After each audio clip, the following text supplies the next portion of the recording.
So Lakers out in the first round to the Suns. LeBron James had been 14-0 in the first round. He goes out in the first round for the first time in his career. His most injury hit season in his career. AD has been bedeviled by injuries throughout the course of his career, and they hit at the worst possible time, and the Lakers are out. This has led to people saying, that bubble season, that bubble finals, the LA won, that bubble championship should come with an asterisk. I don't know what you think, Renee, but let me just say that, one, of course it should come with an asterisk. And two, the whole world should come with an asterisk in 2020. The entire globe, everything that happened on Earth in your personal professional life, in your personal life, every business, schools, everything should come with an asterisk, not just the LA Lakers championship, which should come with an asterisk and which should bother nobody because 2020 was an absolute mess. What do you think the asterisk for the Lakers means? If you had to write the ledger at the bottom, what the asterisk defines it, what do you think it means for the Lakers championship? I think it just means that we need to acknowledge as we go forward into history, when we talk about that 2020 championship, that it was played under unique circumstances. It was played in a single location, not in front of fans, in a format that was completely new. It was played, the games that followed and the season that followed was played under extremely condensed circumstances. Yeah. It was played isolated from people's loved ones. It was everything about it. It was played in the midst of a pandemic that took millions of lives globally, hundreds of thousands of lives in this country. And all in all, it was unique. It should be, the context that it took place within should always be mentioned. And people who are trying to say, oh, this is in terms of like LeBron or the Lakers legacy, this matters. It matters, but also it should not be forgotten that the context that took place within is the context that all of us were acting within, and that it was uniquely disruptive and entirely tragic, and that an asterisk does not undercut the importance of that finals. Exactly. And I love what you just said, because if anybody has seen the ESPN film 144 about the WNBA players in the bubble, that asterisk to all the athletes, that means that it was a harder championship to win. So I think the fans, I'm glad you brought that up, because I think the fans think that the asterisk would mean that it shouldn't count as much as a normal championship. Right. But the asterisk actually means this was probably one of the hardest championships ever in the history of sports to win. Jason just listed about every reason to why it will be hard for an athlete to perform at their highest. It will be hard for an athlete to focus on their sport. It will be hard for an athlete to band together when everything is falling apart on the outside. And so for people that think that that asterisk on the Lakers could mean anything other than, wow, that is the most mentally tough team maybe in the history, I don't know, but that's what I think it should mean, because a lot of people aren't athletes. I get that. So they don't understand how hard it is when you go onto the court for 48 minutes in the NBA to lock in on everything that's going on when your whole world could be falling apart. That's how it felt for a lot of people. I mean, just think about if you're at home and you have things going on in your personal life and you have to go to work and perform and act like nothing's wrong. No one cares if something's wrong when you're an athlete. So I wanted people to understand that, to go then into this year.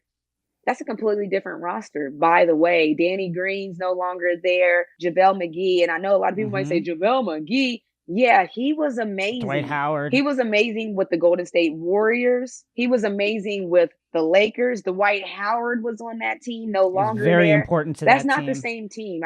A lot of people don't realize that 2020 team is not the same 2021 team. Every player matters. It matters for the chemistry. It matters for how the X's and O's work. It matters for how the plays are run. So I don't know what people are talking about as far as legacy and all this other stuff. What we should be talking about is, wow, here's a guy that for the first time ever has been knocked out of the first round. There's people that barely make it to the playoffs. I just want people to understand there's teams that barely make it, and we're complaining that one got knocked out in the first round for the first time ever. Stop it. At 36. At 36, stop it. Like, at 36, how many other superstars are we critiquing this closely about how they carry their team? Usually we praise anything they do at this age because it's like, wow, you're doing this at 36. So we have to stop that slander about legacy. I don't even think that's a non-starter. I think it's silly to even talk about. Now let's talk about the playoffs, NBA playoffs. Renee, looks like the Hawks are pretty good. Come on now. Yes. So okay. I've been waiting for this, Jason. Okay. So, we're in the second round of the playoffs. Your Hawks took out my Knicks, and I want to thank the Philadelphia 76ers for going down 20 plus to the Hawks early in the game, because now you see, for everybody who's like, why can't the Knicks, why can't they knock Trae off the ball? Why can't they attack him on defense? Why can't they do this and that? Why? Because he's really, really good, and the Hawks are a dangerous team. Let's talk about it. Hawks 76ers. Let's talk about it, Jason, because here's the thing. The hashtag made before the playoffs was hashtag believe Atlanta. The only reason the hashtag was made is because everyone watching Atlanta on a normal basis knew what we have, saw what we have, watched it on a regular basis. We probably had less than 5 national TV games.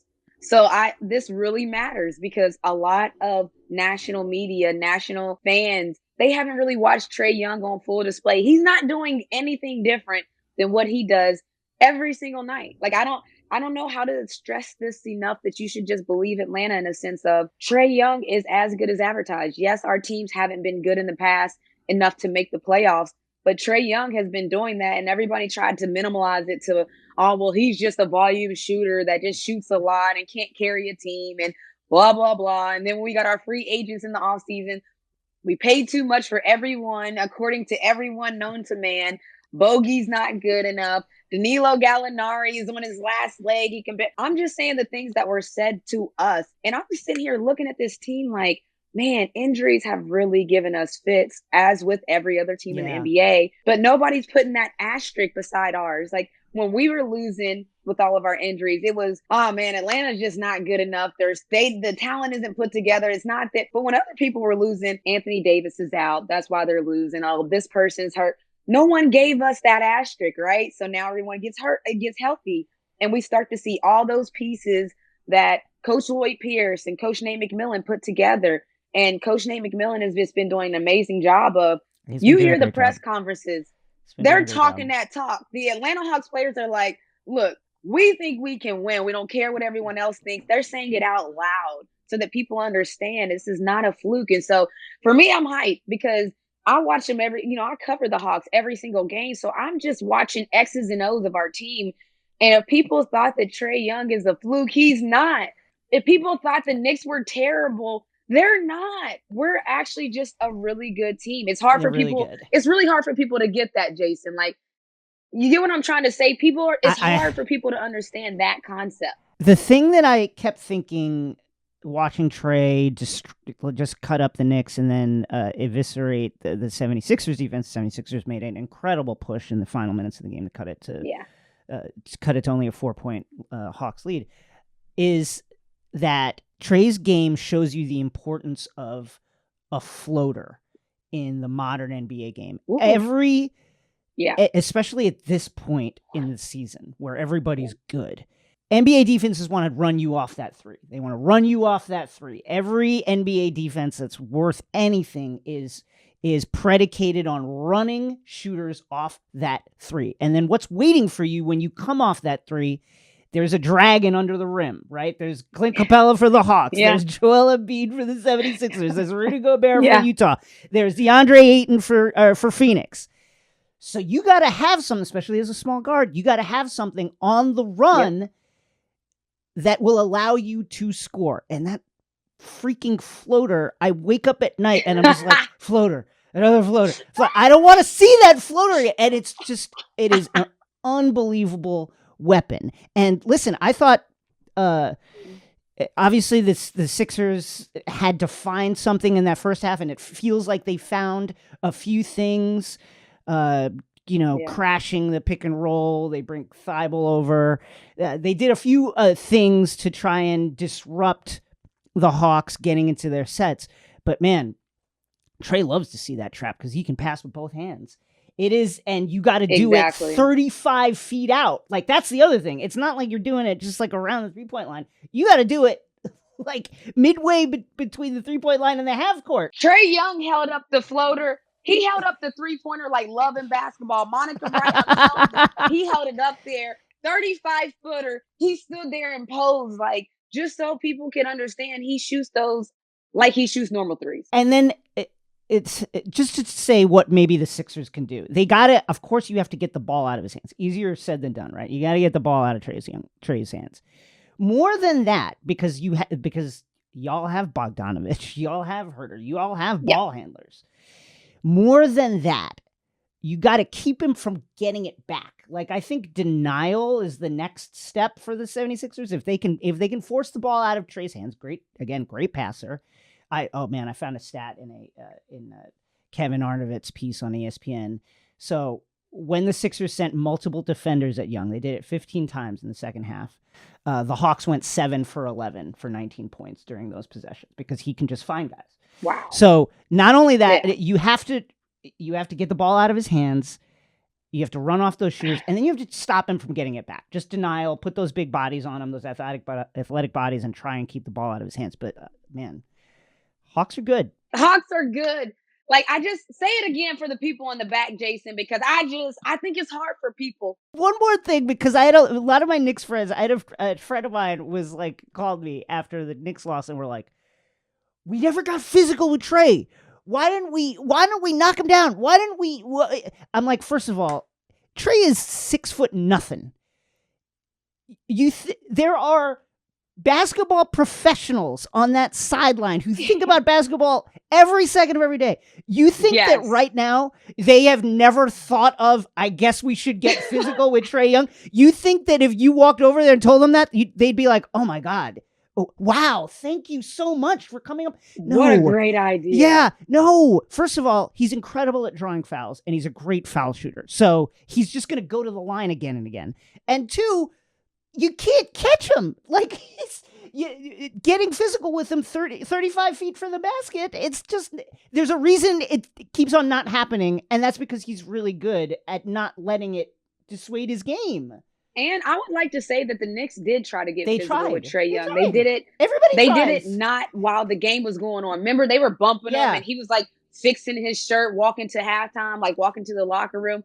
They tried to get physical with him. It didn't work. I don't know if people understand, but that fuels him. Trae Young is who he says he is, and he wants people to know that. So the more you try to get under his skin or get him, that's like fuel to the gas tank. Like, he loves that. I'm just saying. They tried. Well, listen. They tried. It turns out that Trae's good. I mean, what can you do? He's good. What about, let's go to Bucks Nets. Game 2 is tonight. We're taping Monday morning. Game 2 is Monday night.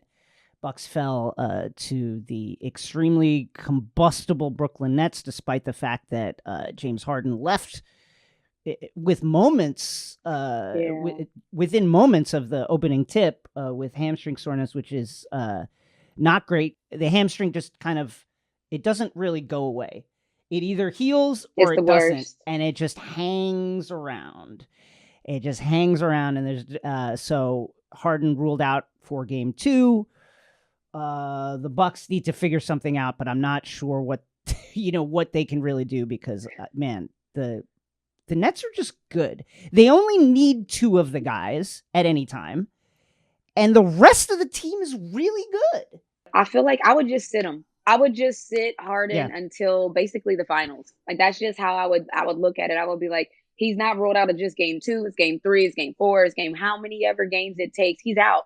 And they have the luxury, like you said, of they have 2 guys on any given night that can just carry any team. Like, those 2 guys alone together, that's plenty. And so when you add Harden, that's a wealth. They have a wealth of talent. So one of their talent isn't there. I don't think it changes anything for the Brooklyn Nets because, again, you saw what they can do.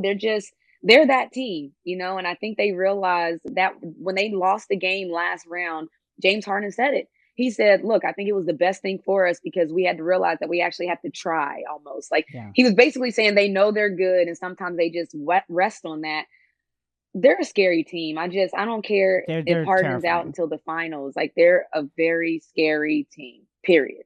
Yeah. According to Cleaning the Glass, without Harden, KD and Irving in the lineups, those lineups outscored opponents by 9.1 points per 100 possessions. So they don't even need him. It's insurance really that they had 3, and the rest of the team, Harris, Claxton, they're just good. The rest of the team knows how to play. And they matter too. They matter because when you have superstars, they look really what we matter. just said about Trae Young. You want to trap, you want to get the ball out of their hands, you want to make them pass it. Well, if you're passing to a Joe Harris who's a sniper, I mean, I'm just saying it's just deadly. They're role players. It's just deadly. So, I mean, I really hope that we make it past the 76ers because I want to see us play them. I want to see what it looks like. Like, I want to see up close and personal what it looks like. It's going to be fireworks. That will be fireworks if that happens. But finish your food, Atlanta Hawks. Don't play with your food. That's why I said if. I'm not one of those people. I said if we make it. I'm not jinxing. I'm not saying. I just said if we make it, I would love to see it. 2 high-powered offenses. I mean, that's just fun to watch in general. The fans win, period. Jazz Clippers. Game 1 is Tuesday. Oh, man. I'm excited for this. So the Clippers defeated the Mavericks. And let me just say, first of all, congratulations to all my Clippers friends. I have a lot of friends that are fans of the Clippers. They were in a state of like ice cold panic for the last week and a half. I mean, I don't even know if panic is the word. I think that if there was anything further than that, they were deciding on whether they wanted to switch and be Laker fans. They were so upset about Kawhi. I mean, I've seen all the tweets. Don't delete them now, Clippers fans. We saw the tweets, okay? They were walking around like in a absolutely catatonic haze. So just to recap, first of all, the Clippers tanked their final games of the season to avoid the Lakers, which I think in retrospect, you would have liked to take on the Lakers who were ailing and just not able to put together a cohesive team on the court. They wanted the Mavericks, despite the fact that the regular season would have tended to indicate that the Mavericks were a problem for the Clippers. They beat them by 50 at one point in the regular season, and Luka just ran wild the whole time. Well, guess what happens? They dropped the first 2 at home. Series went 7.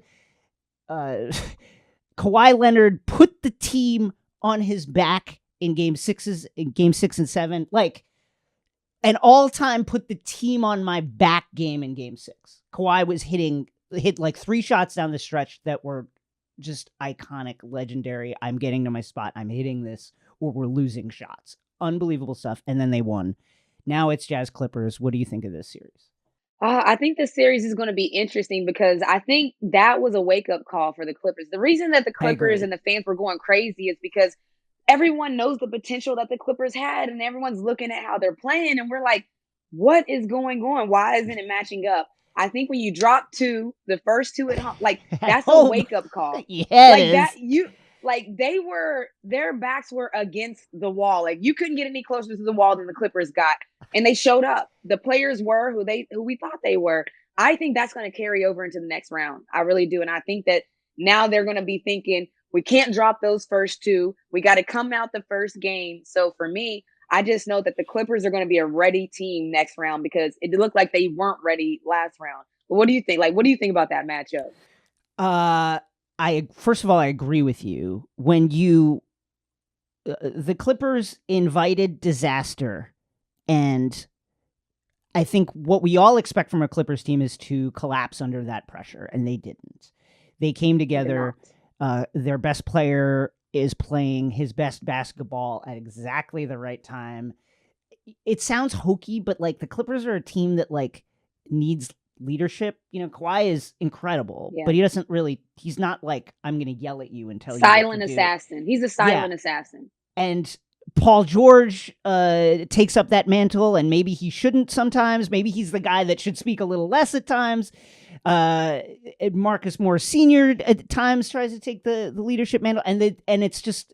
But when Kawhi is playing great and is leading by example, they are extremely strong. The Jazz have Donovan Mitchell back, and he looks like he missed absolutely no time coming back off of the high ankle strain. I think it's going to go 7. I am picking the Clippers to go to their first conference final in the history of the franchise. So I'm going to take the Clippers in 7. I'm not at all confident about it. I want to be clear about that. But I think that Kawhi Leonard playing like this is the best player on the floor and one of the best players in the NBA when he is playing at this level on both sides of the ball. So that's what I think. Yeah, it's interesting because like you know how you said you're not very confident, and if you say to game 7, that means that it's anyone's game. I feel the exact same way. I think I'm going to go with the Jazz though. I don't know. Okay. I think the same in 7. So I think we all know that this is going to be so close together that it's probably going to be 6, 7 games. It's interesting with the Jazz though, with Donovan Mitchell being infused back in, because I think that matters. I think when you're talking tired legs, you're talking energy, you're talking Donovan Mitchell is going to be just this spark plug. He's wanted to play. He's been wanting to play. He's been wanting to get out there. And you got to remember, players read the press clippings too. So Utah is reading all about the Clippers. No, not a lot of people are talking about Utah because everything is, it's LA. And yes, they get press here and there, but that's been the story. So they want to get the Trae Young package, basically, where you get on the big stage and now your name is everywhere. Everyone's talking about you. These players want to shine, and not to say that the Clippers don't, but I think that is, I'm watching it firsthand with the Hawks. That's a huge motivator. When people feel slighted or feel like the underdog or feel like, for sure.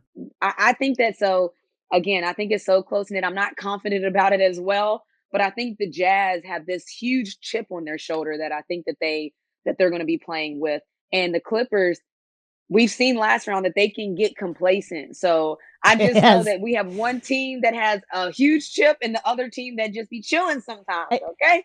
It's really two teams that nobody believes in. Here's the thing. Like, Utah has a great season. They're a great team. Yeah. The Clippers have arguably the most talent on paper left in the Western Conference. Nobody believes in either team, and nobody should until they see something. So it's going to be a fun series. Nuggets Suns. Whew. Okay. I think that this one for me Suns. This one is for me is easier. Devin Booker with a 47-point masterpiece to advance. Can we talk about that though? No, it wasn't just. There were so many storylines. Okay, first of all, Devin Booker pulled up to Staples, and I'm like, who drives to the away game anyway? He drove his all-black Buick Grand National to the game. It looked like a battleship. It was so big. Driving to away games, Jason. I just hop on the team bus.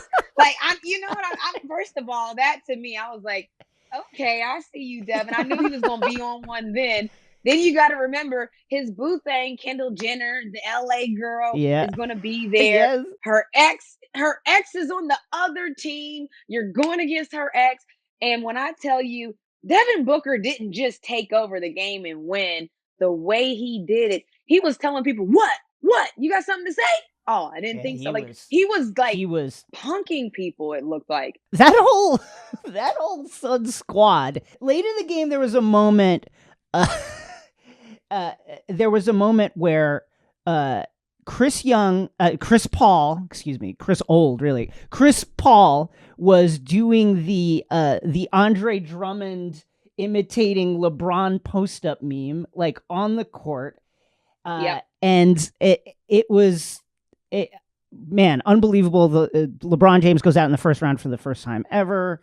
Again, Booker. I think that obviously the Lakers were not healthy. Anthony Davis arguably should not have even taken the court in that game. Definitely should not have taken the court. No way. In the first 10 seconds, when you saw him sliding to the left and to the right, I was like, take him out. Like, just anybody can see, like, take him out. Definitely shouldn't have been on the court.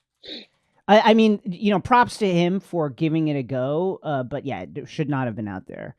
I look at Denver, and they have kind of like cobbled together a backcourt in the absence of Jamal Murray with 30-year-old Facundo Campazzo and Austin Rivers, who was my favorite Knick for 14 hours earlier this season. 14 hours. I can't. When the Knicks, he scored like 25, the Knicks beat the Jazz, and he hit a bunch of threes, and I was like, Austin Rivers is my favorite Knick. That lasted for 14 hours.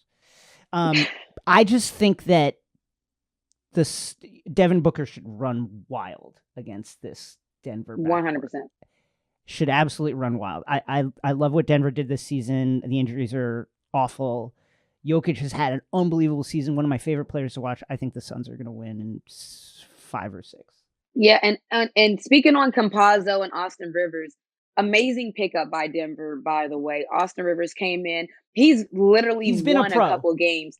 He's won some games for them, like literally. Yeah. But Campazzo, he's interesting because he gets under people's skin. I watched Steph Curry play against him.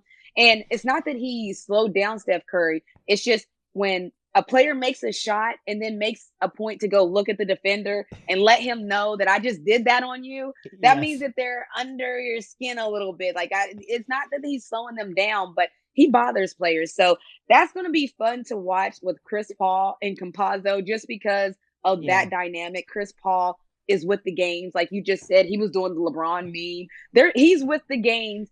Devin Booker, though, that's the one. Devin Booker is the same. These players want to take that next step from really good to, yes, I'm that dude. I need to be in the conversation, basically, with the good ones. And so Devin Booker's another one of those guys that he's driven by that.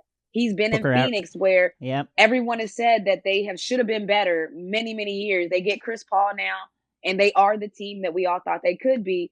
They're loving it. But, yeah, I got Suns. I got the Suns. I think the Nuggets will put up a good fight, but I agree. I don't think that this one is. I don't think this was the Phoenix. If the Phoenix Suns don't win this round, I would be shocked. Booker averaged almost 30 points a game, 6 rebounds, 5 assists, 42% from 3 against the Lakers. Scary. I think he's going to go. I think he's just going to eat against this Denver backline. Wow, really, NBA players are super, super. I love this time of the year. Okay, so Jason, Suzanne A. Baird, co-owner of the Atlanta Dream, and myself are members of the LGBTQ community, which is super rare for pro ownership. The important part about this is, first of all, you need to know that it's Pride Month. I know you know, but I say that because the WNBA, as usual, is leading the charge in inclusivity. And I just want to talk about some of the things that the league, as well as the Atlanta Dream, are celebrating during Pride. So I'll start with us, the Atlanta Dream. So every team typically has a Pride game every year. There's Pride games on national TV. And for the Atlanta Dream, we're going to have drag queens come in and be our in-game hosts. So normally, as you guys, if you go to the games in person, there's people that are in arena that gets the crowd hype, that gives the updates, the everything that you need to know in arena. Well, we have normal hosts that do it, but for Pride game, we're going to have some drag queens come in and turn up one time for the one time. We have rainbow themed graphics, and then we're going to highlight a lot of the Atlanta Pride leadership because, as we know, Atlanta is one of the flagships when it comes to Pride and the Pride Parade. Mm-hmm. People travel in from all over the world to go to the Pride Parade, and so we're going to bring in some of those people that bring that to life. Also, to be noted, there wasn't a Pride Parade last year. We were in a whole pandemic, and so this year the Pride Parade is coming back, but the WNBA just has been an advocate for support for the LGBTQ community and all of its allies. And so I just love that being a part of progressive leagues. As we see, there's a lot of not progressive leagues around there. And the WNBA, whether it's social justice, whether it's Pride, whatever it is, the WNBA is just always in the forefront. So I just love like what we see. It's not just social justice. It's not just, racial inequality, all of those things, but it's just equality. And so me being a part of the community, a member of the community, it's very rare to have two owners that are a part of the community. So it's June, baby. We here. I love it. I mean, it's just goes to show that for the life of the WNBA, since it started, the league has never run from the smoke. The league has been in the smoke. There's no way to get away from it. That is the league's DNA. Want all the smoke. Yes, all of it. Moving on to action, some unbelievable game winners, buzzer beaters in the W this past week. This is continuing the trend that has been going on for the entire season. It started opening night. Like the first night that the game started, Diana Taurasi just wanted to say, allow me to reintroduce myself in case you forgot. And then Sabrina Ionescu was like, hey, don't forget about me. I got hurt last year early in the season, but I'm still here. They've dropped their last three, but it's okay. They've dropped their last three, but still right there in the standings. It's a long season. It's okay. Great shot by Sabrina. Great shot by Sabrina. You're right. They dropped some. They're a young team, so they're a young team. They're going to drop some. Kia Nurse, she's new to the Phoenix Mercury. She hit almost a half-court game winner. Jewel Lloyd. Let me just stop really quick. Yeah. I don't want to just go past Jewel Lloyd because I think too many media people have been just sliding past what Jewel Lloyd has been doing for the Seattle Storm. It's been incredible. It's been very Mamba-like, and I believe that she's the Gold Mamba, titled herself by Kobe Bryant. She's a gold Mamba, and she has lived up to the hype, like every bit of it. When I talk about ice in her veins, she's hit, I think, 2, maybe 3 buzzer beaters already this season. She's hit one. There was only 0.8 seconds left on the clock. Let me just walk you through this because she said in her press conference that Noelle Quinn, shouts to Noelle Quinn, new head coach for the Seattle Storm. She said, Noelle drew up an amazing play, and I got off a normal shot. Jewel, there was only, and I call her Jewels, just so you guys know, I played with her, so I'm not pronouncing her name wrong on accident. I call her that. She knows that on purpose. She said with 0.8 seconds left, she got off a normal shot. That's not normal to be able to get off a normal shot in 0.8 seconds, so I just wanted to put that out there because she's been playing so good. And then Arike Agumbawale, if you guys haven't seen her in college do her thing, she actually knocked out UConn to win. She's just a gamer. Jewel Lloyd MVP, early MVP. It's way too early, but like MVP candidate? Has to be. We got to talk about it. She has to be early MVP candidate. Benijah Laney has to be up there. Jonquel Jones has to be up there. There's some people that just have to be up there. And I don't know why they're not, but they have to be. And there's just, if people aren't watching the WNBA, I'm telling you, it's crazy. There's the high scoring, there's the buzzer beaters, there's the theatrics, the drama, everything you want in sports. There's all of it. And so, look, obviously I played in the WNBA for 11 years, but what I'm seeing this year, it's never happened. Like this many buzzer beaters, this many games on TV with the hype, with as good as advertised. I just never seen it. So the WNBA is thriving. Like I'm a fan. I'm talking from a fan perspective at this point. And I'm like, yo, it's lit here. Renee, it was a wild sports Sunday, including the Logan Paul Mayweather fight that gave my computer 57 viruses, and the thrilling inaugural final of the CONCACAF Nations League tournament between the U.S. and Mexico. The U.S., a young U.S. team, beat Mexico for the first time in almost 10 years, and it's the first competitive win since the 2017 Gold Cup for the U.S. men's national team that has been disappointing of late.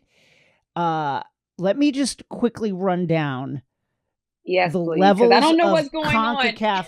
So CONCACAF is the organizing body that includes North America, the Caribbean, and Central America. So Mexico, the U.S., Canada, Aruba, Panama.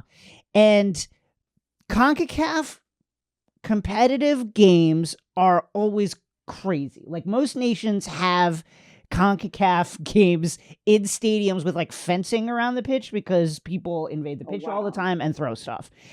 That was absolutely the case.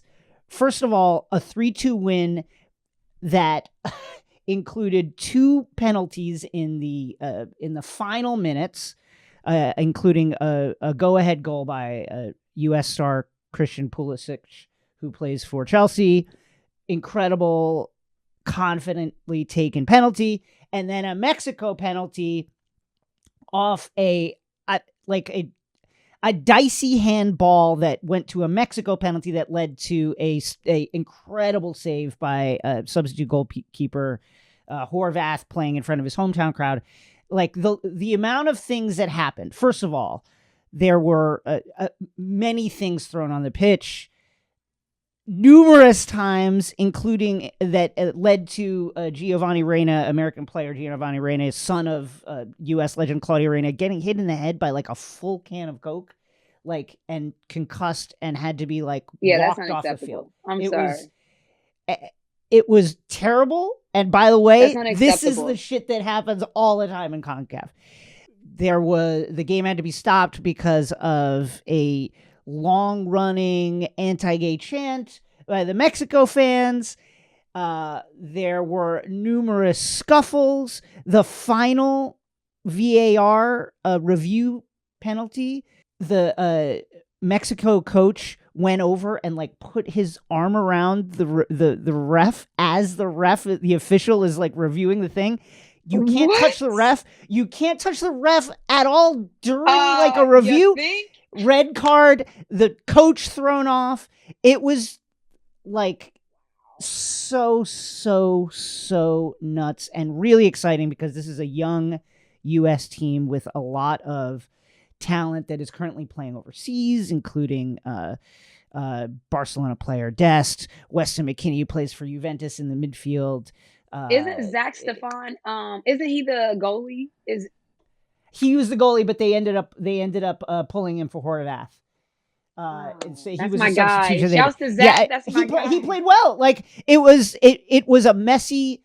Here's the thing. The other thing is CONCACAF games. You can never really say that anybody played well, I guess, except for Horvath, who came in and made it a game-saving save.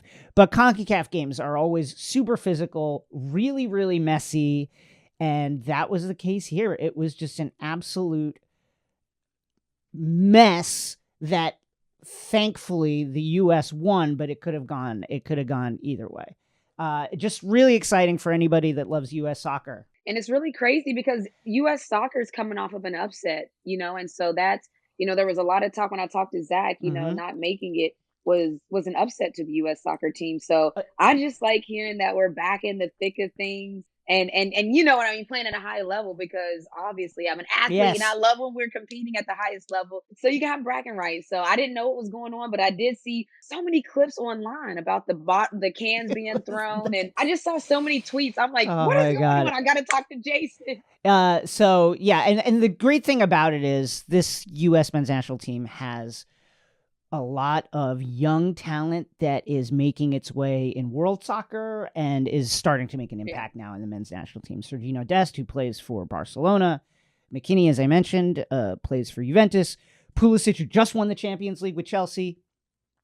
It's super, super, super exciting. So incredibly caffeinated, crazy levels of CONCACAF game that like I couldn't sleep for 2 hours after it. Just unbelievable stuff. Wow. And anybody that watched it felt that level of energy that was basically unsafe.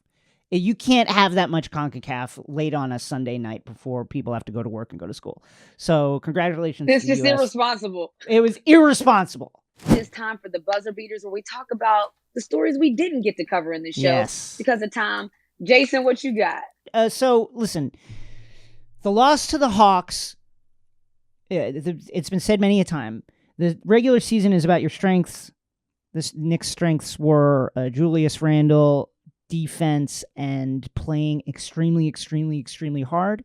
And the Knicks' weaknesses, and the playoffs are often about a team's weaknesses, and those weaknesses were on display. And I think it was kind of necessary. The Knicks had overachieved over the course of the season. Julius Randle was amazing. I think in addition to the 40% from three, the 6 assists were like a major wow, but also a red flag, because if the Knicks actually had an elite playmaker, Julius Randle would need to average 6 assists a game. And what we saw in the playoffs was that the Knicks desperately need that playmaker. Derrick Rose was their best player for stretches, and he is not a playmaker. He's give me the ball, I'm going to go out there and score, and I'll kick it out as I get to the rim if I see somebody open and I can't get there.